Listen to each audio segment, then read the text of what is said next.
നിലമ്പൂർ ഉപതെരഞ്ഞെടുപ്പ് പ്രഖ്യാപിച്ചതിന് ശേഷമുള്ള ആദ്യ സർവേ ഫലം പുറത്തു വന്നിരിക്കുന്നു. പ്രധാന ഏജൻസിയായ ലോക് പോൾ സർവേയാണ് UDF-ന് വലിയ മുന്നേറ്റം പ്രവചിച്ച് റിപ്പോർട്ട് പുറത്തുവിട്ടിരിക്കുന്നത്.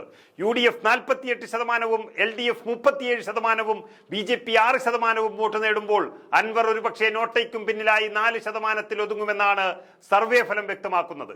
അൻവർ ഉയർത്തിയ പ്രതിഷേധങ്ങൾ അർത്ഥമുള്ളതാണെങ്കിലും കാര്യങ്ങൾ സത്യമാണെങ്കിലും അൻവറിനെ കൊണ്ട് മാത്രം അത് തിരുത്താൻ കഴിയില്ല എന്നുള്ളതാണ് നിലമ്പൂരിന്റെ തീരുമാനം. അതുകൊണ്ടൊരു പരീക്ഷണത്തിന് നിൽക്കാതെ പിണറായി ഭരണം താഴെ ഇറക്കാനുള്ള തയ്യാറെടുപ്പിലാണ് കേരളം. അതിന് തുടക്കം കുറിക്കുക നിലമ്പൂരിൽ നിന്നാകുന്നു എന്നുള്ളതാണ് സർവേ ഫലം വ്യക്തമാക്കുന്നത്.